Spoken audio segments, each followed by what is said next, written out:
สวัสดีพ่อแม่พี่น้องวันนี้ก็FCมาเล่นน้ำอยาก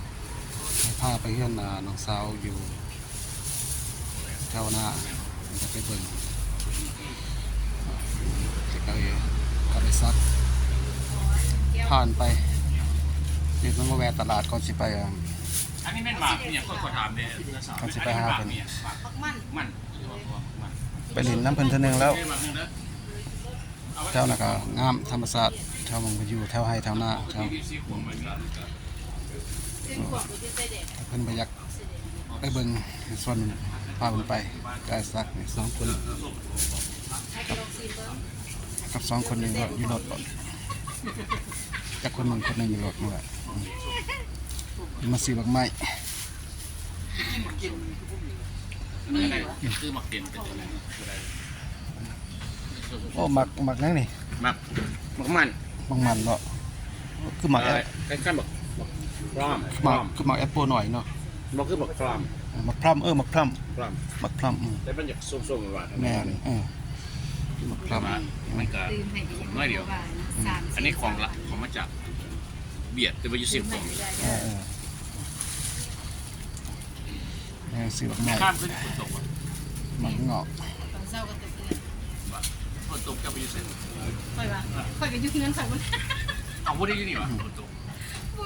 ถ้าฝนตกจะเมื่อบ้านหรอวะ ฝนตกก็การเรื่องของเขาไปอยู่ห้านลูกค่อย โอ้โหเลยดีโอ้เลย ใช่ ได้แล้ววะยาสุโตกอีกได้ฝนเด้อมันลำบากไม่ค่า แม่นกับใจกับ ตก ใจ ได้ฝนเด้อ อันนี้ตลาดใกล้ๆบ้านมาซื้อกินแถวในตลอด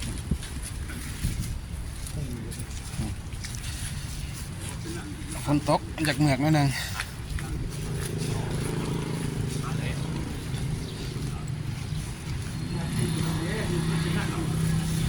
ปัญหาก็สิได้ไปละซื้อบางเมาบางใหม่อย่างแล้วเรียบร้อยแล้ว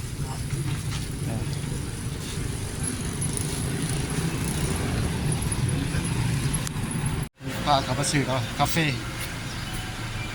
เลี้ยงกาแฟก่อนสิไป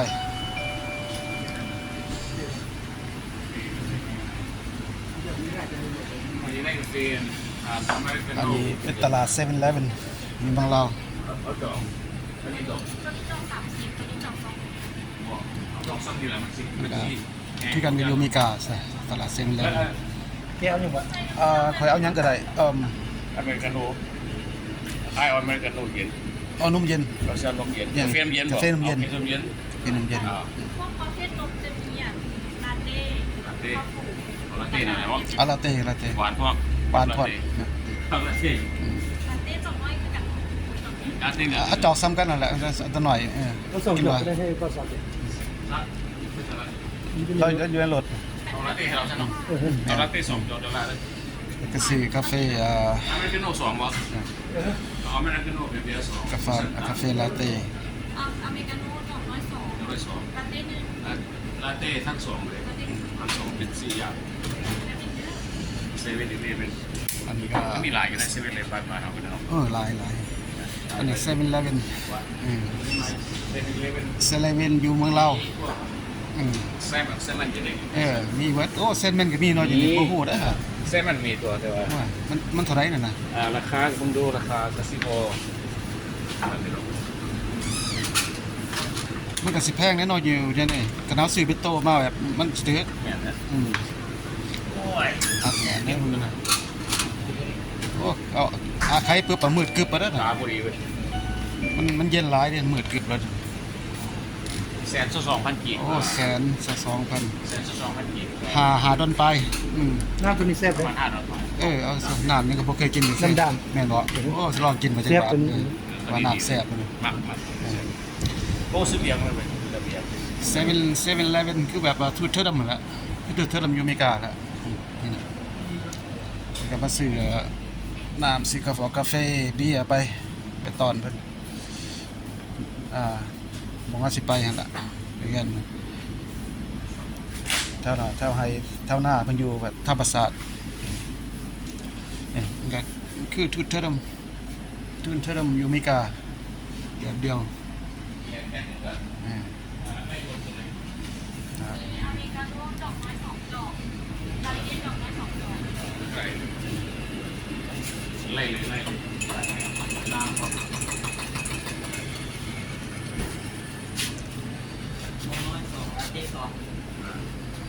ถึงมอนเท่าไหร่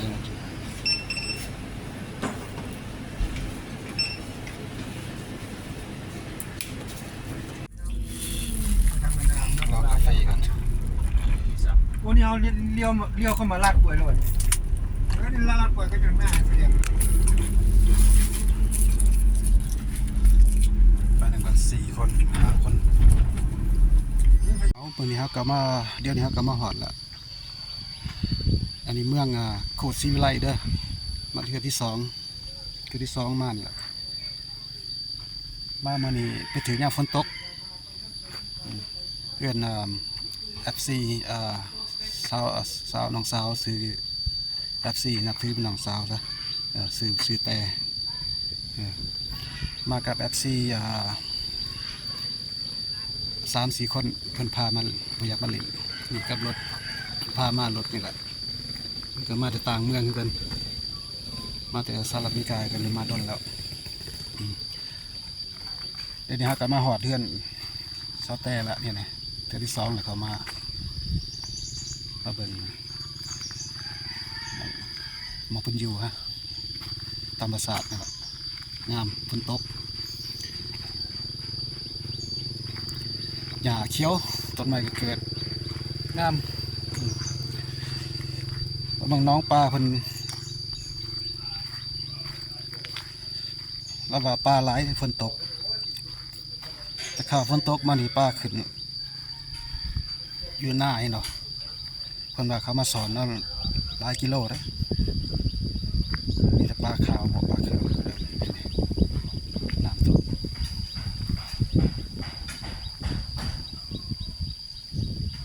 อันนี้ก็เป็นน้องเพิ่นน้องปลาเพิ่นตะกี้มาใหม่น้ำโมมี่นี่ฝนตกน้ำขึ้นนี่เป็นคันเมียนหอยปลาไหลออกนี่เป็นคันหอยปลาไหลออกเป็นบ่อไฮนาเขามาสอนนะปลาเขาให้มาหวานนะบอกครับเราบอกปลาไหลฝนตกมาฝนตกนั้นมันมีปลาโหลดมันมาธรรมศาสตร์ถึงมาแถวไหนเนาะก็บ่ฮู้เวลาปลาหลายเนาะ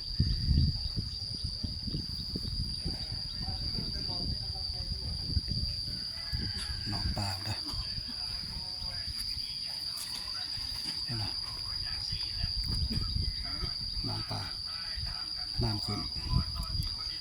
กบหลายมันน่ะมันตกเถนามากเถนาว่าบอกให้มาฝนตกเพราะว่ามีกบหลายเพิ่นให้เอากบไปเบิ่งในหลายโตแล้วก็เก็บเอาฝนตกกบมันขึ้นทั้งกบทั้งปลาให้หน้า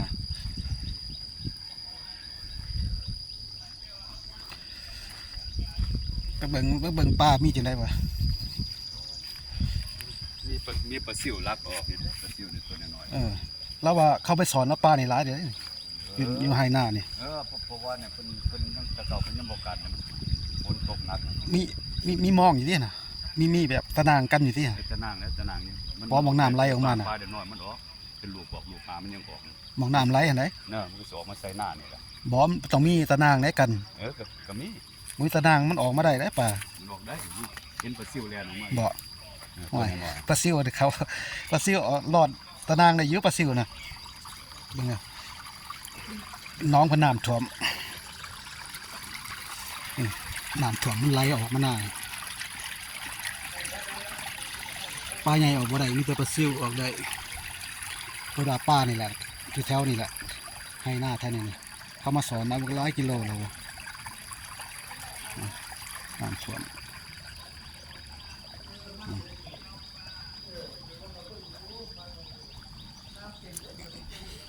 โอ้มาอยู่ดีเนาะแสดงมาเห็นอยู่ให้หน้าแล้วกันมาอยู่นี่มักธรรมศาสตร์ทั้งสี่หาเป่าหาปลากิน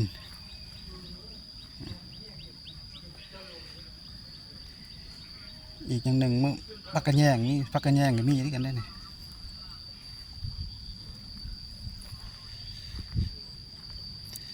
ก็กวางหลายเติบตาเบิ่งงามเป็นต้นมันปลูกเขานี่แหละ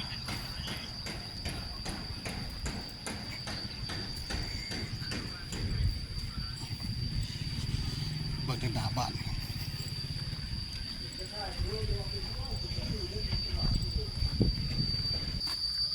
ที่เก่าหั่นแหละมันน่ะเขียวหญ้าเขียวต้นไม้เขียวอันเก่าครับฝนตกบังแล้วนี่ก็มาสุดที่ฝนตกมีเป็ดไก่ที่เก่าหั่นแหละทั้งซัดเลี้ยงเป็ดไก่แถวนี้ปลาใหม่กระบอกหมอมะม่วงน้ำหมอกน้ำใหม่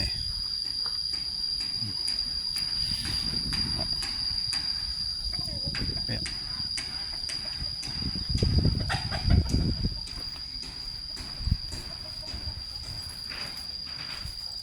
อันนี้เป็นบ้านสแตเด้อ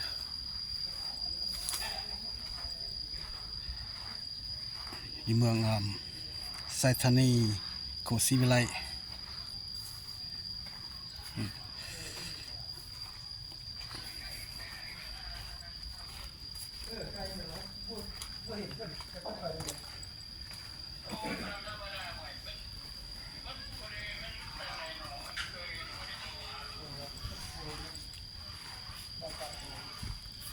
ต้นมะขามกันใหญ่ จะได้ส่งกันจะได้ดิฮะ ใส่ละตัวแม่กบเพิ่นนี่มาเบิ่งกบสิใส่ละกบ นี่ โอ้นี่เด้ เออ มันฝนตกกันมาเด้อฝนตกนะมาคนเดียวก็ได้นะ เราสิมาเก็บกบมันขึ้นนี่เนาะมีตัวใหญ่บ่น่ะโอ้ปิ่งนี่คักอันนี้ปิ่งเอาไปเฮ็ดคนฮะ กินหรือบ่ กิน เออก บไปเลยเออ คงบ่ได้ปีกเนาะ ปิ่งปนนะบ่ปนก็คักนะ ปนกะคักได้ เออ ป โอ้ น ย จังได๋ มีตัวบักใหญ่ อืม กบมีแต่กบเขียดบ่มี เออ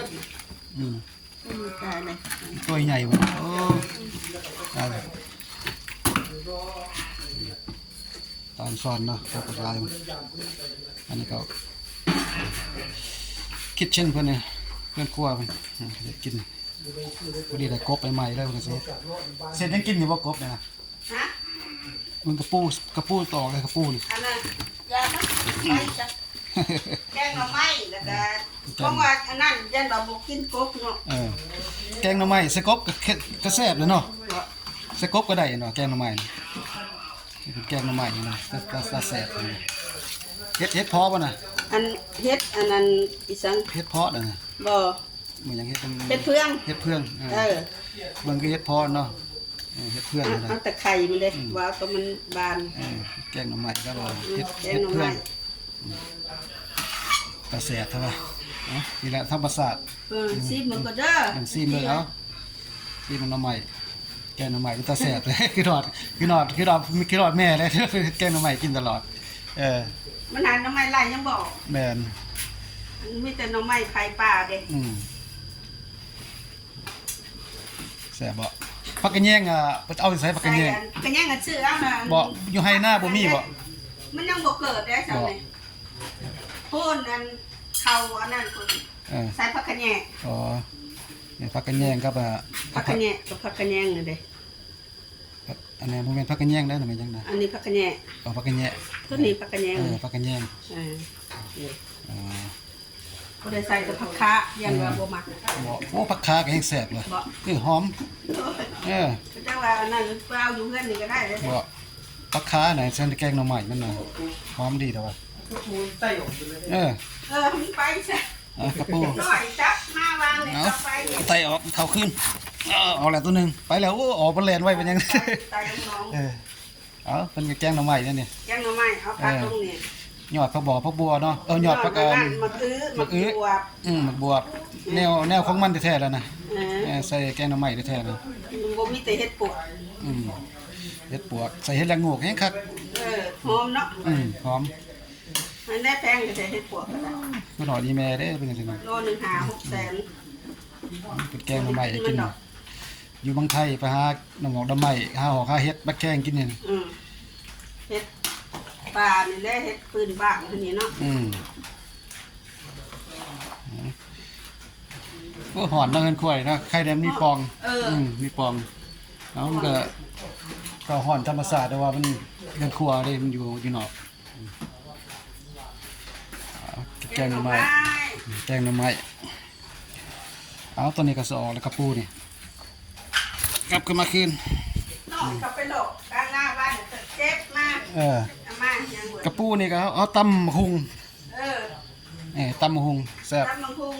แต่อันนั้นก้นก็แซ่บไหม อืม ก้นงกกว่าขาอ่อนเลย แซ่บ ครับ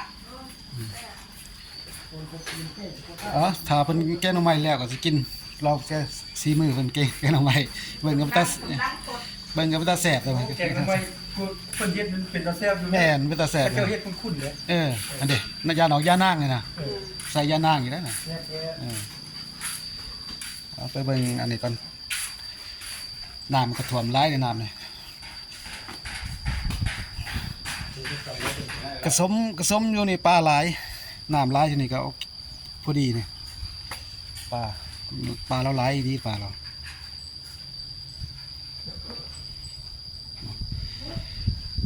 โตนาบก็ได้น้ำเนี่ยนะยามมันห่อนนี่โตนาบไปแล้วนี่ยาวกว้างดีฝ่านี่ก็เป็นไฮนาหาปลาอยู่หนองก็ได้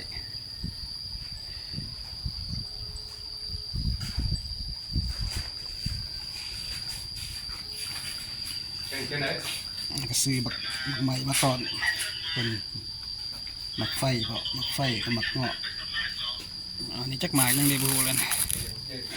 หมักก่อนเหมาะที่ใด ส่งกันได้ส่งเสร็จเนี่ย นี่ก็น้ำหวาน ส่งกันได้น้ำบ่ เดี๋ยวนี้ฮะก็มาแบบว่าเห็นพบหน้าพบตากันนะมาพร้อมหน้าพร้อมตากันทำ YouTube ทำ FC แมนมาก็เลยเพิ่นน่ะเตรียมกินถาแกงน้ำหมอกน้ำไหม้ เข้ามา โดยไอ้ กับ โดย ปีไก่ เข้ามาเอาตั้ง เตรียมถา กินกัน ตัวแม่เพิ่นน่ะเพิ่นเฮ็ดน่ะแกงหน่อไม้ให้เพิ่นยืนครัวดินี่เพิ่นเฮ็ดแล้วเพิ่นเฮ็ดแกงหน่อไม้ แกงหน่อไม้สุกแล้ว สุกแล้วเนาะ มีแต่กินแบบ เอาพี่แต่กินพุ่นน่ะอันนี้ได้แล้วเนี่ยเราเสียมซีมือเบิ่งก่อนเดี๋ยวนี้ฮะก็มากับ FC สามคนก็สิได้สิได้ถามชื่อ3เสียงเหมือนกับไอ้ซักมานำกัน สบายดี สิถามชื่อถามเสียงเมื่อก่อนเพิ่นมาได้ใส่ฮักก็บ่ฮู้บ่แน่นอนถามเพิ่นก็บ่ฮู้เนาะเอาสบายดี มาจากพอร์ตแลนด์ออริกอนเด้อมาอยู่พี่ก็ได้ประมาณ2 ปีแล้วครับเขาก็ไปอยู่เจ้าไปจะมาเขาก็พาครอบครัวมาอยู่พี่บนอาเซียนอยู่เลยดอกก็เที่ยวไปเที่ยวมาน่ะนะหลักๆเขาอยู่ลาวเนี่ยมาบนานแล้ว เขาพาเดินเฮ็ดลงค้าง เห็นเจ้าไป แล้วก็ได้ประมาณ2 ปีไป นั่นแหละเขาไป มันก็อยู่บ้านมันก็แบบนี้แหละ เขาไปเขาก็ไปแหว ใส่ ก สกินแม่ง นี่ธรรมศาสตร์เนาะ เจ้าไปมันอย่าง บางทีก็ไปหากินข้าวมงนั้นมงนี้ โอ้บ้านนั้นนะ เขายังคิดฮอดอยู่เขายังมีพี่น้องอยู่อเมริกาเดี๋ยวเขาจะไป วัดยาลิมเนี่ย โอ้ยที่ป่วยมา หา แล้ว คนว่าแล้วกูแล้ว เขาอยู่พุ่นโดนคุยพี่ ก็สิว่าเห็นทาง ลืมบ่ได้ลืมบ่ได้ จักก็มาได้โดนเนี่ยเนาะ โอ้โดนโดน ไปถึงวัน ต้องอยู่อเมริกาจริงเมืองใด เข้าไป นี่ก็คนเล่นกัน โปแลนด์โปแลนด์ พี่จะสิล่ะอันบางครั้งเขาเนี่ยเรียกว่าอ้ายเนี่ยมีเวลาหลายอ้ายก็ บ้านนั้น จับโทรศัพท์หรือกล้องถ่ายรูปแล้วก็ไปถ่ายนั่นเป็นไปที่พี่น้องทางไกลเบิ่งพอได้ ไป เห็น ส ได้ องเพื่อน แย่ง เลย กัน ค่ะ แม่น ว่าบางคนเขาอยู่เมืองนอกเมืองนาอยู่โดนนานแท้โอ้ได้มาอยู่เทือกตะเมียนเขาจะไปคิดฮอดบ้านที่ส่ง 90 คนนะ มีวิธีให้ผู้ ทางเข้าไปในงานคนโค้งเป็นว่านี่เลย เอายินดีสิได้ยินดีฮู้จักยินดีฮู้จักเอาเป็นก็มากับผู้ ทางวัดเนี่ยบ้าน จะได้หมู่เพิ่น FC สบายดีคือเรา ซื้อเหล้ากับโอลิมเปียวอชิงตัน กับน้องชายเพิ่นนั่งไกลเพิ่น จาก ขับ บ้าน รถ หกหัวเมืองนาสะท้องคน มานำกันบ่อยากมาเห็นมาเรียน แม่นี่ สาว โดยแม่กับแม่คุณอยู่ในแม่ของแม่ มาเป็นต้อนรับ แม่ของแม่วะ แม่ กินข้าวเด้อกินข้าวนำกันนี่แกงหน่อไม้ 98 ปีป้าเกือบ แกงหน่อไม้จำเจียวปีกไก่ลวกผักกินข้าวนำกันเด้อเดี๋ยวนี้เฮาขอสิได้เมื่อแล้วอยู่นี่ขอบใจน้องสาวเพิ่นมือใสบ่เพิ่นตอนรับเนาะนะเพิ่นตอนรับพาเพิ่นแม่เพิ่นเฮ็ดแกงหน่อไม้ให้กินแกงหน่อไม้อันรัดกับฮากามาเมื่อกี้นี่ โอเค มาน้ำหลังมันคือที่เมืองน้ำหลัง พนักกามา หมู่เมืองกับเมืองนำเนี่ยนี่ขนาด เว้น เพิ่นถือตอนรับตอนรับสเปเชียลนะ กินก็กินอิ่มแล้วดิ สเปเชียลตอนรับสเปเชียล เอาขอบใจเพิ่นหลายๆเพิ่นตอนรับเฮามาลินน้ำ ทีนี้นะบ่เมื่อตะแลงเสียผัดเผ็ดกบกิน แล้วเบิ่งดูมีไผแน่นี่นะ กับแม่นกับแม่นก็มากันเลยซัก เนอะ กับหมู่เพิ่นFC เห็นว่า FC ว่าว่าเอาเพิ่นขอบใจเพิ่นหลายๆเพิ่นว่าเฮามาลินมาหาลินน้ำน้ำนองน้ำสิปีเนาะ มาจัน มานิจันมานิจัน จันคนงามอ่ะ แม่น เที่ยวไปมาหาแหวนเด้อไปมาก็มาแหวน มันก็อยู่เพื่อนคนดัง เอาไอ้พ่อก็ดีไปไวเด้อจุกไฟถ่าอยู่เด้อ เอาพวกมันก็ให้อยู่ดีมีแห้งซะให้อยู่ใจดีเร็วๆหายเร็วเอา คนปาก ก็เทื่อที่2แล้วมาลินน้ำเพิ่นนี่ โดย เอาขอบใจหลายๆตอนรับเพราะ ที่3เลย ที่ที่ มาเอาลูก 2แม่นๆที่3เลยเพิ่นตอนรับเฮาดีที่สุดเอาขอบใจนำหลายๆเอากลับมื้อนี้ละ โอเคไป ทุกคนสวัสดีมีแห้งเด้อ กันไหม เอา บา ไปกันใหม่ ย